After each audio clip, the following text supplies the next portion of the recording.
Bismillahirrahmanirrahim. Alhamdulillahi alamin wa bihi nasta'in ala umuri dunya waddin. Asyhadu an la ilaha illallah wahdahu la syarika lah al-qawiyyul matin wa asyhadu anna sayyidana Muhammadan abduhu wa rasuluhu as-sadiqul wa'dul amin. Allahumma salli wa sallim wa barik ala sayyidina Muhammadin khatamil anbiya wal mursalin wa ala alihi wa ashabihi wa tabi'in wa man tabi'ahum bi ihsan ila yaumiddin. Qala al-musannif rahimahullah wa nafa'ana bi ulumihi fid dharain amin. Maka apabila engkau bertanya, apakah itu bidayatul hidayah, permulaan jalan menuju hidayah? Apa yang dimaksud dengan itu permulaan jalan menuju hidayah? Untuk dapat aku mencobanya bagi diriku.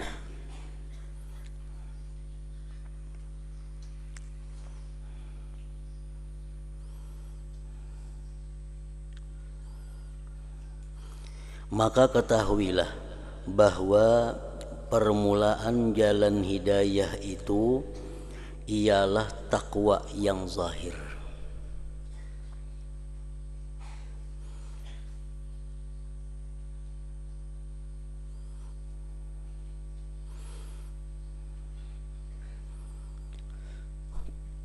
Permulaan jalan hidayah itu ialah takwa yang zahir. Dan nihayatul hidayah, kesudahan jalan hidayah itu ialah takwa yang batin.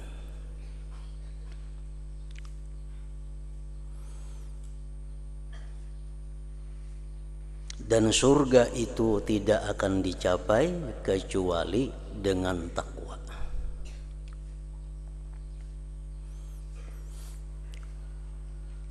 Jadi artinya sebelum kita bisa mendapat takwa yang batin, maka terlebih dahulu kita melaksanakan apa-apa yang dituntut oleh takwa yang zahir. Takwa yang zahir seperti melaksanakan apa-apa yang diwajibkan Allah kepada anggota tubuh kita, menjauhi apa-apa yang dilarang Allah terhadap anggota tubuh zahir kita. Nah, sesudah yang zahir-zahir itu kita bisa melaksanakannya, nah, maka selanjutnya Allah akan memberikan kita hidayah untuk membersihkan batin kita. Selanjutnya Allah memberikan kita hidayah, petunjuk untuk mendapatkan takwa yang batin.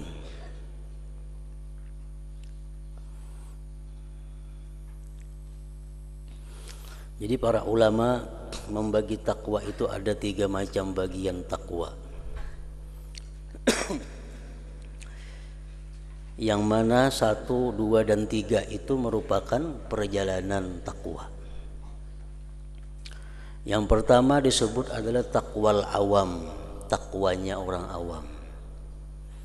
Takwa orang awam ini adalah takwa syirki, takwa daripada syirik. Itu tangga yang pertama.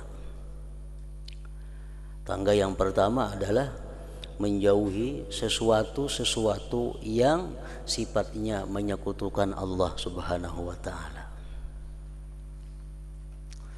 Nah, kemudian sesudah itu berjalan, lalu kita naik kepada takwa khusus. Takwa khusus ini adalah imtitsalul awamir wajtinabun nawahi. Artinya menjunjung perintah Allah dan menjauhi apa-apa yang dilarang oleh Allah. Nah, inilah yang dimaksud dengan takwa yang zahir. Apabila sudah kita mampu untuk menjalankan takwa yang khawas ini, takwa yang khusus ini, menjauhi yang dilarang Allah, melaksanakan yang diperintah Allah sudah bisa dilakukan, baru kita akan bisa naik kepada takwa khawasul khawas. Takwa khawasul khawas itu ialah tarku ma yashghalu an dzikrillah, meninggalkan sesuatu yang menyibukkan engkau daripada mengingat Allah. Nah, inilah merupakan nihayatul hidayah, puncak daripada hidayah Allah Subhanahu wa taala. Apabila kita mampu meninggalkan sesuatu yang membuat kita lalai terhadap Allah, berarti kita sudah dapat puncak hidayah dari Allah Subhanahu wa taala.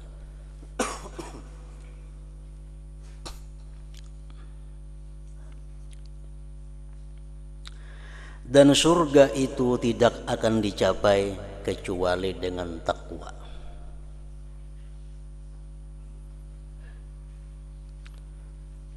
Tidak ada jalan lain untuk menuju surga, hanya takwa.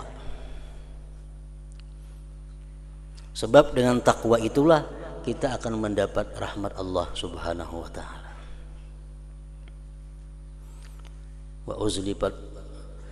Wa uzlifatil jannatu lil muttaqin. Firman Allah mengatakan, disediakan surga itu untuk orang-orang yang takwa. Wa jannatin arduhas samawati wal ardu uiddat lil muttaqin. Surga yang luasnya seperti langit dan bumi dikhususkan untuk orang-orang yang takwa. Jadi tidak ada jalan untuk menuju surga, hanya satu jalan, yaitu takwa kepada Allah Subhanahu wa taala. Dan tidak ada petunjuk kecuali bagi orang yang menyediakan dirinya untuk bertakwa. Kalau orang yang tidak ada minat untuk takwa, kada akan dapat hidayah dari Allah. Hidayah Allah itu hanya untuk orang-orang yang ingin bertakwa.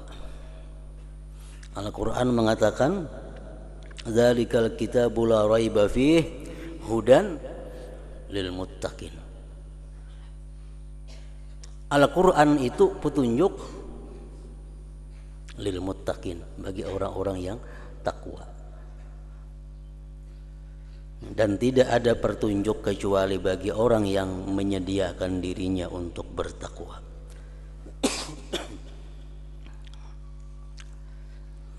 Dan takwa itu terbahagi dua, artinya dua rukun takwa. Pertama, menjunjung segala perintah Allah Ta'ala, melaksanakan ketaatan.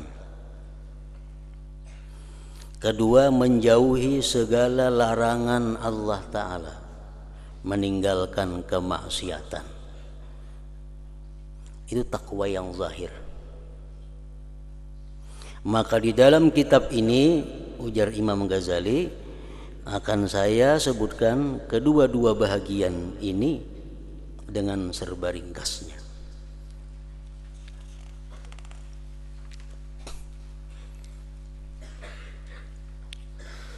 Bahagian pertama, adab-adab melaksanakan ketaatan.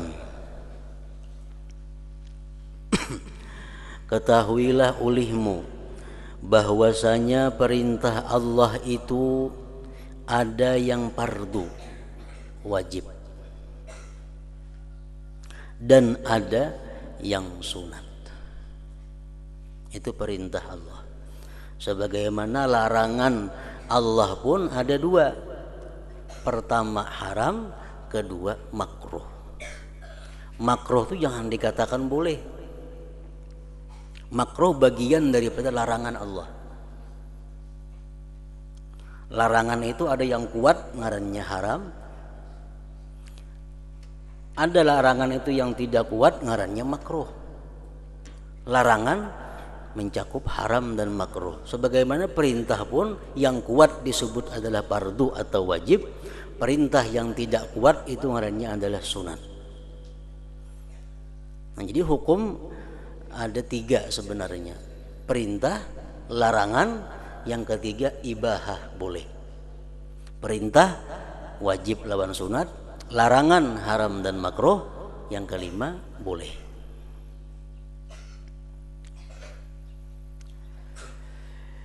Ya, dan ada yang sunat. Yang fardu ialah modal, yaitu asas perniagaan. Yang fardu itu modal. Dan dengan modal ini kita akan selamat. Sedangkan yang sunat itu ialah keuntungan. Dan dengan keuntungan ini kita akan mendapat beberapa derajat kelebihan. Dengan kita melaksanakan yang fardu, menjauhi yang diharamkan, sudah selamat. Walaupun kita kadang melaksanakan yang sunat-sunatnya, sudah selamat. Cuma untuk mendapatkan beberapa derajat yang tinggi, mendapatkan beberapa keuntungan fasilitas yang ada di surga, itu mesti ditambah dengan meninggalkan yang makruh dan melaksanakan yang sunat-sunat. Makin banyak ibadah sunat yang kita lakukan, makin banyak fasilitas surga yang diberikan Allah kepada kita. Jadi kada sama di surga kaina orang nang sembahyang witir sarakaat lawan nang sembahyang witir 3 rakaat. Kada sama dalam surga itu orang yang berzikir 100 kali sehari dengan orang yang berzikir 1000 sehari. Karena amaliyah itu akan memperbanyak kenikmatan fasilitas yang diberikan Allah Subhanahu wa taala kepada kita. Ibnu Mas'ud mengatakan bahwa kalian itu bisa lulus menyeberang dari mahsyar menuju surga. Kalian bisa lulus menyeberang siratal mustaqim itu bi'afwillah, dengan kemaafan Allah.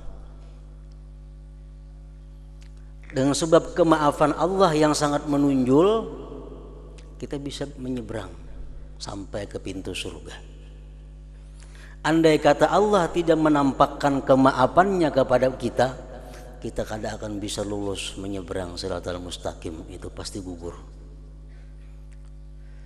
Nah, jadi untuk bisa menyeberang siratal mustaqim itu yang diandalkan adalah afwullah, kemaafan dari Allah.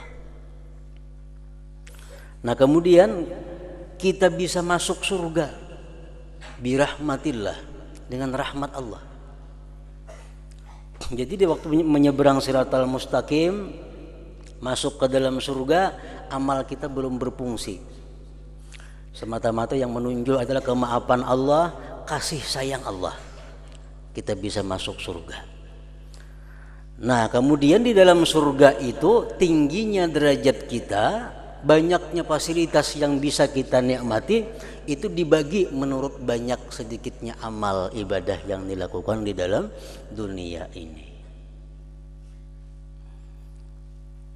Orang sembahyang ba'diyah zuhur 2 rakaat dengan ba'diyah zuhur 4 rakaat, kada sama fasilitas yang diberikan Allah di surga.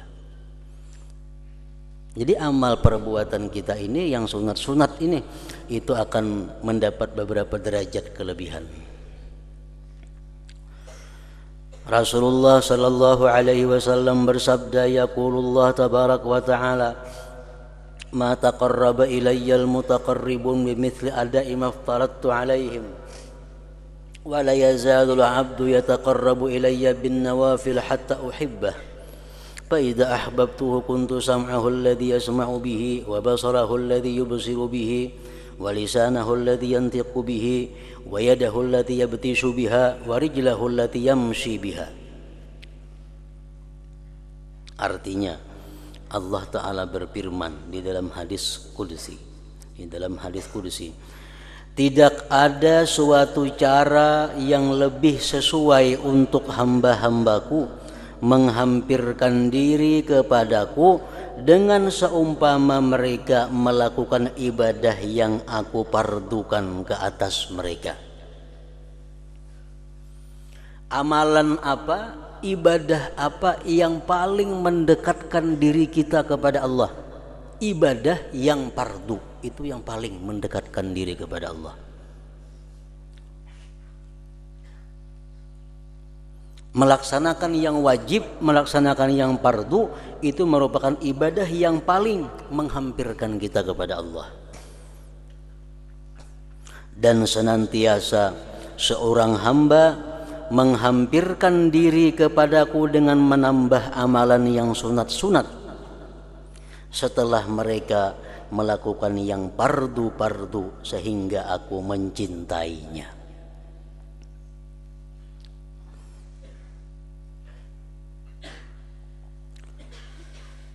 Di amalan fardu dahulu diselesaikan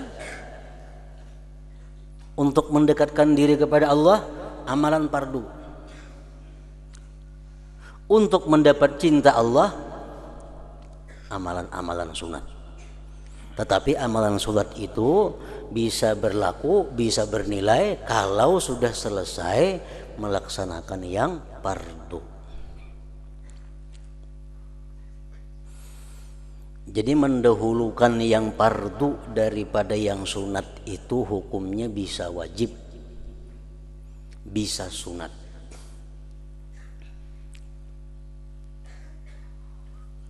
Mendahulukan yang wajib atas yang sunat hukumnya bisa wajib, bisa sunat.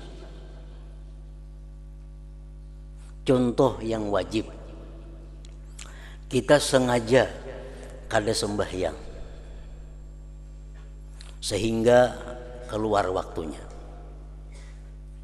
keluar waktu sembahyang. Kita sengaja kada sembahyang zuhur karena sibuk, padahal mendengar aja orang azan, jam tahu aja, karena kesibukan pekerjaan bang asar. Nah, berarti kita meninggalkan sengaja sembahyang zuhur. Kita kada boleh mengerjakan sembahyang sunat sebelum mengqada zuhur. Wajib mengqada zuhur terlebih dahulu karena kita meninggalkannya dengan tidak ada uzur.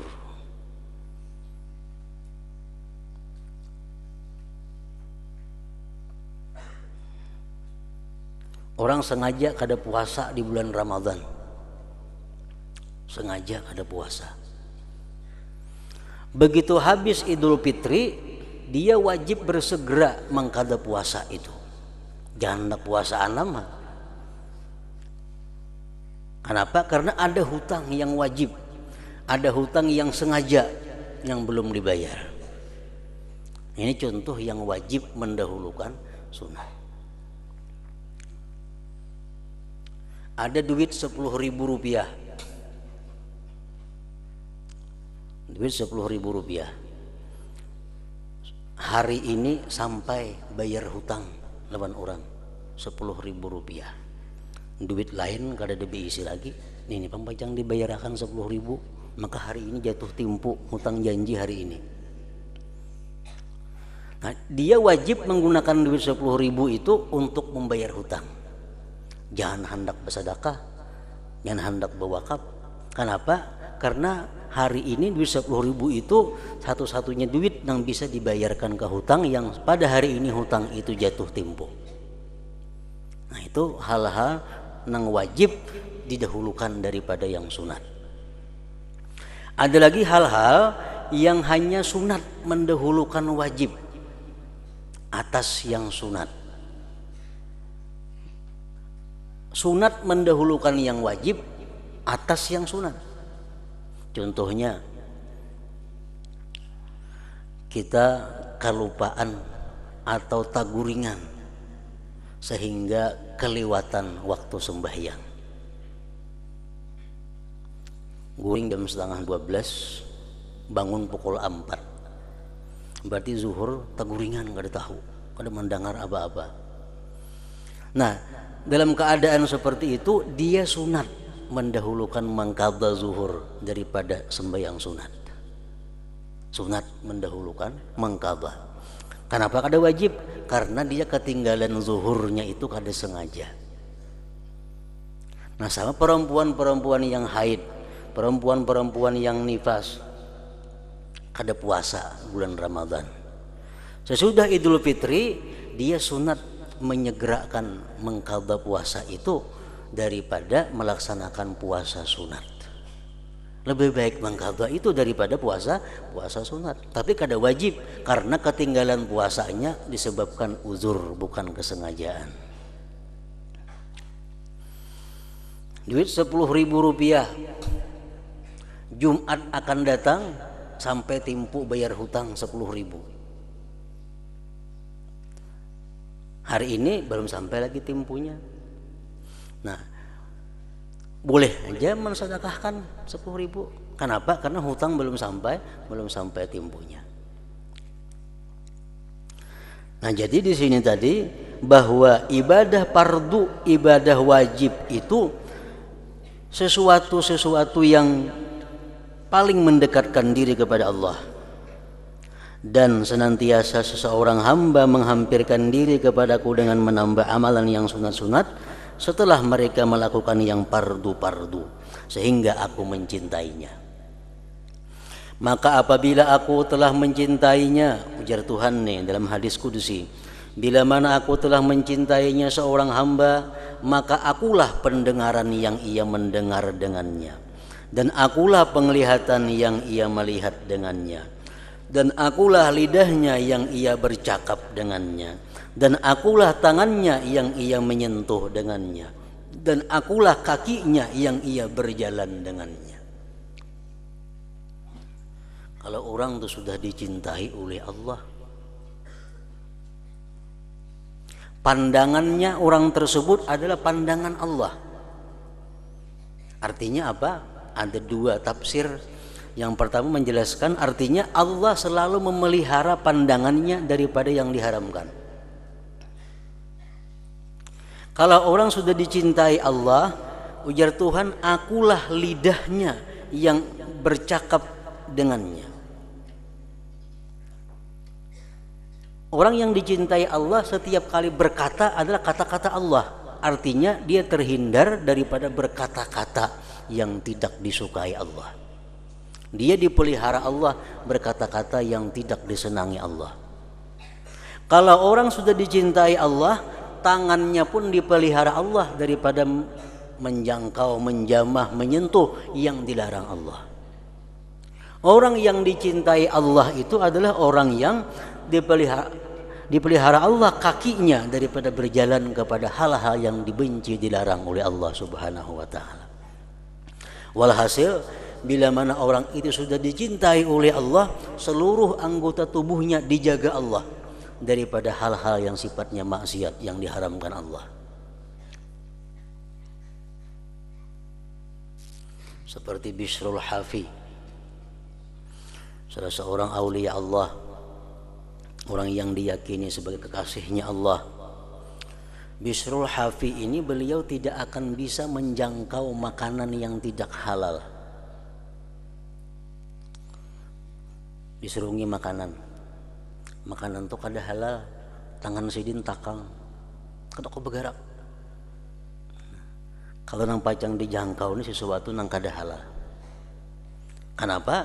Tangan sidin dipelihara oleh Allah untuk menjamah, apalagi memakan sesuatu yang tidak halal. Otomatis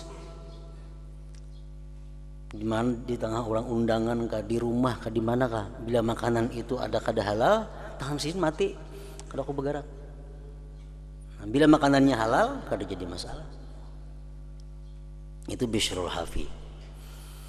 Ada lagi Haris Al-Muhasibi, la yadkhulu batnahu haramun aw syubhatun. Tidak masuk ke dalam perut sidin sesuatu yang haram atau syubhat. Ini lebih rendah daripada Bishrul Hafi. Kalau Bishrul Hafi tangannya sudah kada kau menjangkau. Kalau Haris Muhasibi ini rakungannya kada kau menaguk. Begitu nang dimakan nih haram, muntah sendirinya. Begitu dimakan nang syubhat, muntah sendirinya. Nah, dipelihara oleh Allah Subhanahu wa taala. Nah, jadi artinya tafsiran daripada hadis ini yang pertama adalah orang-orang yang melakukan yang dipardukan Allah, orang-orang yang melakukan yang disunatkan Allah, akhirnya dia kekasih Allah. Akhirnya jadi kekasih Allah. Allah pelihara tubuhnya daripada perbuatan-perbuatan yang maksiat. Nah, ada lagi tafsir yang kedua daripada hadis itu adalah orang-orang yang melaksanakan keparduan, orang-orang yang menunaikan yang sunat-sunat, akhirnya dia kekasih Allah. Akhirnya orang tersebut jadi kekasih Allah. Nah, bila orang sudah jadi kekasih Allah, apapun yang dilakukannya diampuni oleh Allah. Matanya memandang nang haram, diampuni Allah. Tangannya menjamah nang haram, diampuni Allah. Kakinya melangkah kepada nang haram, diampuni Allah. Kenapa? Karena ini sudah jadi kekasih Allah Subhanahu wa ta'ala. Ada satu ungkapan yang mengatakan idza ahabballahu abdan qala lahu if'al ma syi'ta qad ghafartu lak. Idza ahabballahu abdan, apabila Allah sudah mencintai seorang hamba. Allah sudah mencintai seorang hamba. Kenapa dicintai Allah seorang hamba ini? Karena dia konsekuen melakukan yang diwajibkan Allah. Dia meninggalkan yang dilarang Allah. Dia melaksanakan yang disunatkan Allah. Akhirnya dia dicintai oleh Allah. Nah, kalau Allah sudah cinta kepada orang ini, ujar Tuhan, ya abdi, ya habibi, hai kekasihku, if'al ma syi'ta, perbuat apa yang kau mau, qad ghafartu lak, engkau sudah kuampuni. Nah, jadi matanya memandang kepada yang haram, dimaafkan Allah. Kakinya melangkah kepada yang haram, dimaafkan Allah. Kenapa? Karena dia sudah dalam kekasih Allah Subhanahu wa ta'ala. Dan engkau wahai penuntut tidak dapat melaksanakan segala perintah Allah Ta'ala kecuali dengan menguasai hati dan seluruh anggotamu pada sekalian masa dan napasmu, bermula daripada pagi sampai ke petang, sampai kemarian.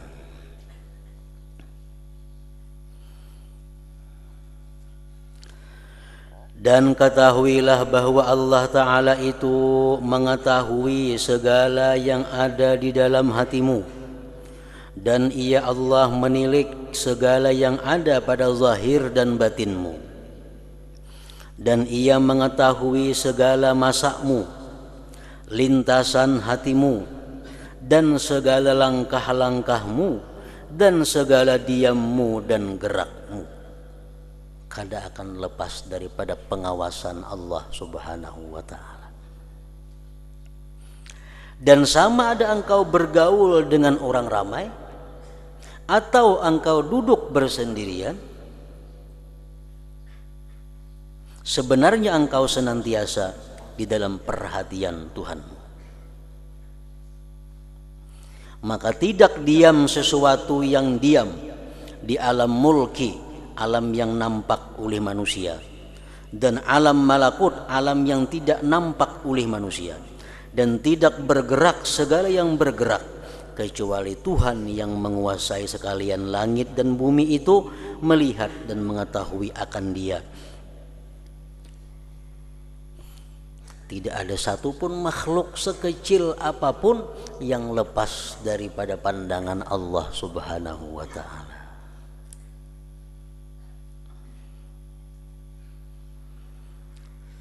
Seperti firman-Nya, ya'lamu kha'inatal a'yun wa ma tukhfis sudur. Artinya, ya Allah mengetahui pandangan mata yang khianat. Kita nebisi mata kalau kita menyirit sedikit, satu umat kita menyirit, Allah mengetahui. Dan apa-apa yang disembunyikan oleh hati kada lepas daripada pengetahuan Allah Subhanahu wa ta'ala. Dan firman-Nya lagi, fa innahu ya'lamu sirra wa akhfa, bahwasanya Allah itu, maksudnya Allah mengetahui rahasia dan yang lebih tersembunyi lagi. Yang lebih rahasia tetap diketahui oleh Allah Subhanahu wa ta'ala. Maka jagalah adab-adabmu di hadapan Tuhanmu, baik zahir ataupun batin, seperti beradabnya seseorang hamba yang hina, yang banyak membuat kesalahan di hadapan seorang raja yang gagah perkasa. Itulah kita dituntut untuk selalu beradab dengan Allah Subhanahu wa ta'ala. Sebab bagaimanapun Allah itu selalu melihat kita, melihat tingkah laku pekerjaan kita. Jadi disuruh kita untuk beradab baik zahir maupun batin. Adab itu artinya isti'malu ma yuhmadu qawlan wa fi'la. Isti'malu ma yuhmadu qawlan wa fi'la. Mempergunakan sesuatu yang terpuji, baik itu perkataan atau perbuatan. Itu ngarannya adab.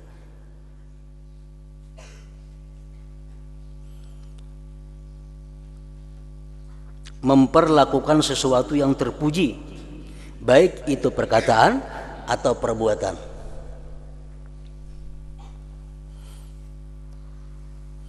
Nah, mana yang paling terpuji, itulah disebut yang paling beradab. Umpamanya kita membaca Quran, duduk. Ada macam-macam duduk, jenis duduk macam-macam. Duduk mana yang paling dipuji? Bila kita kawa melakukan, berarti kita paling beradab. Paling beradab. Duduk ada basila, ada bahunjur, ada baangkat batis sebelah, ada sila panggung, ada macam-macam duduk. Duduk tahiyat awal, duduk tasahud akhir. Duduk apa yang paling terpuji? Bila kita melakukan, berarti kita beradab duduknya.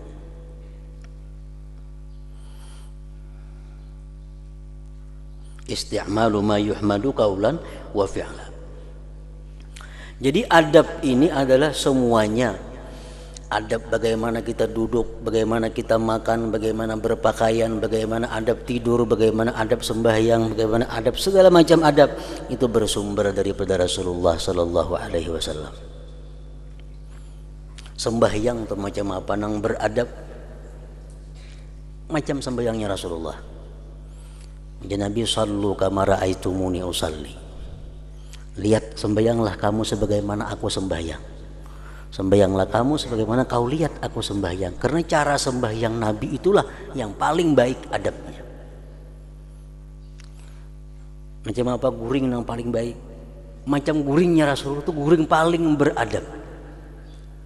Macam apa makan yang paling beradab? Macam makannya Rasulullah makan yang paling beradab. Jadi sumber adab daripada Rasulullah sallallahu alaihi wasallam. Karena beliau bersabda, "Adabani Rabbi fa ahsana ta'dibi."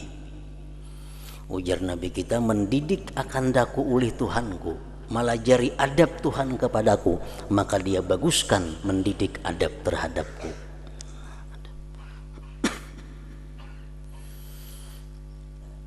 Jadi adab ini bukan sekedar ketaatan kepada Allah. Adab itu lebih daripada sekedar taat. Setiap taat memerlukan adab. Belum tentu ketaatan kita kepada Allah beradab, belum tentu. Jadi adab ini sesuatu yang lebih tinggi kedudukannya daripada sekedar menjunjung perintah atau menjauhi larangan Allah. Al-Imam Abu Ali Ad-Daqqaq mengatakan, al-abdu yasiru bi ta'atihi ilal jannah wa bi adabihi bi ta'atihi yasiru ilallahi ta'ala. Seseorang itu, seorang hamba bisa masuk surga, sampai ke surga dengan ketaatannya kepada Allah. Masuk surga dengan ketaatan kepada Allah. Tetapi dia dengan adabnya dalam taat, dia akan bisa menyaksikan Allah subhanahu wa ta'ala di dalam surga nanti. Nah, untuk masuk surga, taatlah yang mendatangkan rahmat. Nah, kalau untuk bisa berdekatan dengan Allah, bisa menyaksikan Allah, adab di dalam taat. Adab di dalam taat. Nah, jadi adab kita dalam taat kepada Allah itu yang menyampaikan kita kepada Allah subhanahu wa ta'ala.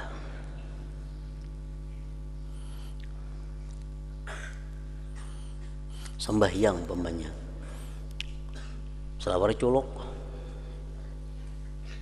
pusat sampai dintuh tertutup sah aja kalau sah sembahyangnya taat ngarannya. Baju ada ya, gamis ada, baju putih ada, banyak minyak kulir selawar culuk Allahu Akbar berkopiah ada. Nah ini orang melakukan taat kepada Allah, tapi cara taatnya kurang ajar. Cara taatnya kada beradab kepada Allah. Jangankan menghadap Allah, menghadapi guru aja kada waninya selawar culuk. Nah, menghadapi Allah berani selawar culuk. Nah ini contoh orang yang taat tapi kada beradab. Orang i'tikaf di masjid, baik i'tikaf, tapi batis behunjur ampah ke kiblat. Taat tapi kada beradab.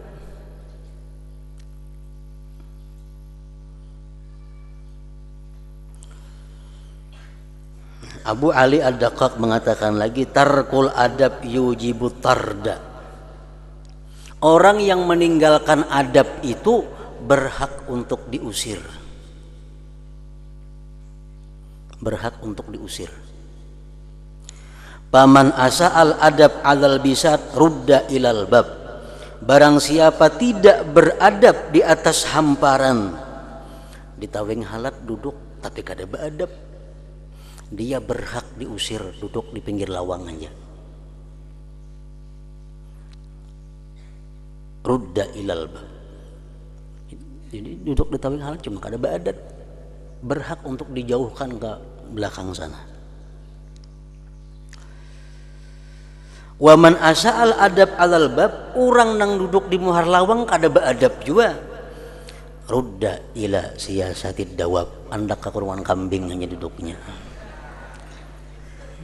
Rudda ila siyasatid dawab.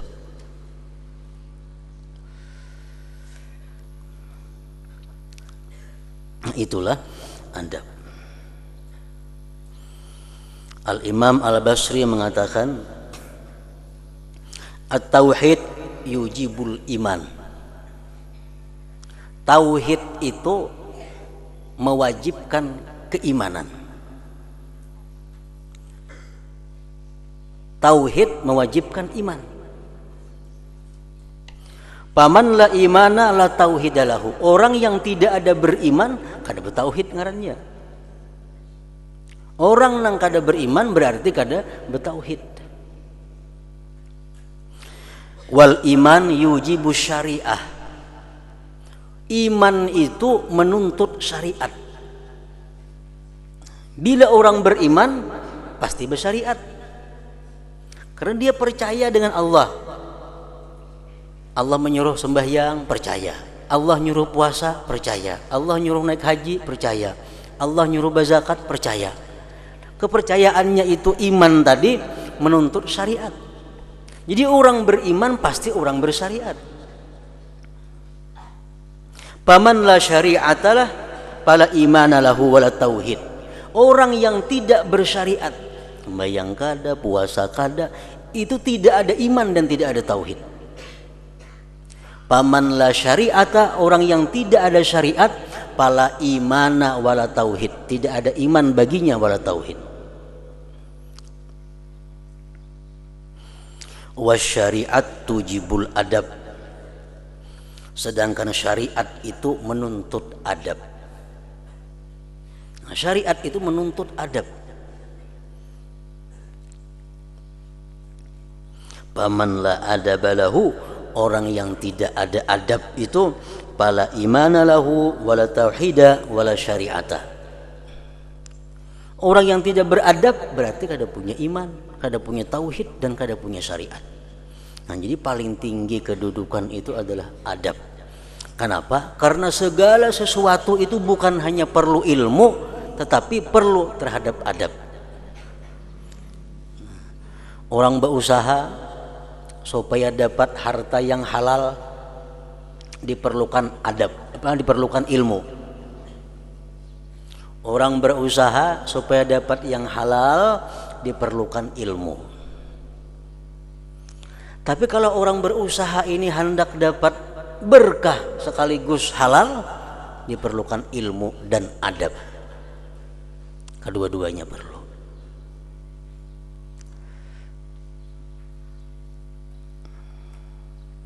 Nah, jadi kitab Bidayatul Hidayah ini adalah sabijian kitab ini mengatur adab-adab yang mesti kita lakukan kalau kita ingin mencontoh kehidupan Rasulullah Sallallahu Alaihi Wasallam. Dari awal sampai akhir berisi tentang adab-adab. Adab tuh kayaknya ada terbagi tiga. Ada adab nang minimal, ada adab nang sedang, ada adab nang maksimal. Nah, ya artinya kita jangan sampai keluar daripada adab yang minimal itu, walaupun kadang-kadang sampai kepada adab yang maksimal. Dan bersungguh-sungguhlah engkau menjalani adab sehingga Tuhanmu tidak melihat engkau di tempat yang Ia larang, dan jangan sampai engkau tidak ada di tempat yang dikehendakinya kehadiranmu. Jadi adab termasuk itu. Jangan sampai Allah melihat kita dalam keadaan yang dilarangnya. Jangan sampai Allah melihat kita dalam keadaan yang dilarangnya. Dan jangan sampai Allah kadang melihat kita dalam keadaan yang dituntutnya, dalam keadaan yang disuruhnya, diperintahkannya. Nah, jadi adab tadi ada maksimal, ada adab tengah, ada adab minimal.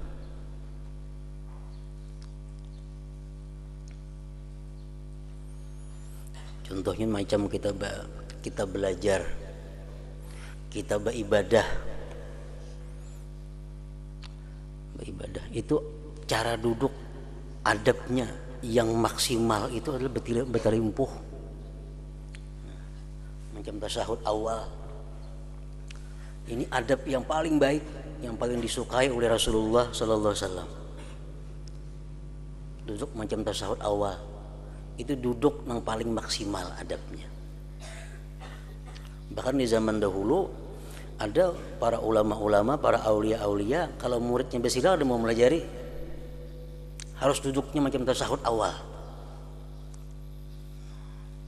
Ini paling hebat. Beribadah kita malam, kamu baca Quran, kamu zikir, duduk seperti ini, duduk paling beradab. Nah, kemudian lagi duduk yang adabnya sedang, tasyahud akhir. Bila asa kapanatan dintu tasyahud akhirnya pula.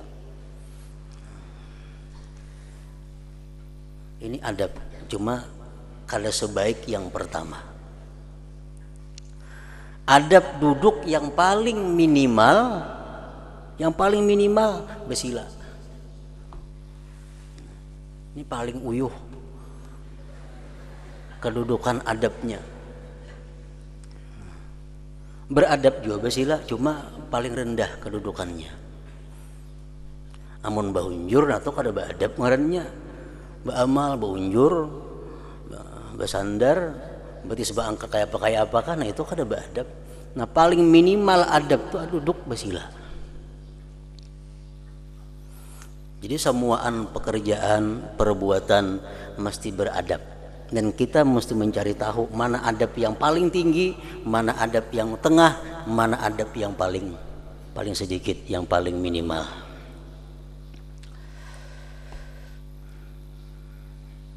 Dan engkau tidak akan mampu berbuat demikian kecuali engkau aturkan masamu baik-baik, dan engkau susunkan wiridmu, bacaanmu daripada waktu pagi hingga ke petang. Maka dengarlah baik-baik, karena aku akan menyebutkan segala yang disuruh oleh Tuhanmu, bermula daripada engkau bangun tidur di waktu pagi sampai engkau kembali semula ke tempat tidurmu pada hari yang berikutnya. Jadi segala aktivitas kita seharian, mulai bangun guring sampai kena guring berikutnya, dijelaskan Sayyidin kayak apa cara aturan yang paling baik, adab-adabnya itu. Nah, pertama adab-adab bangun daripada tidur. Bangun guring, apa yang mesti kita lakukan supaya kita mencontoh dengan Rasulullah sallallahu alaihi wasallam tadi. Hadratin Nabi sallallahu alaihi wasallam. Al-Fatihah.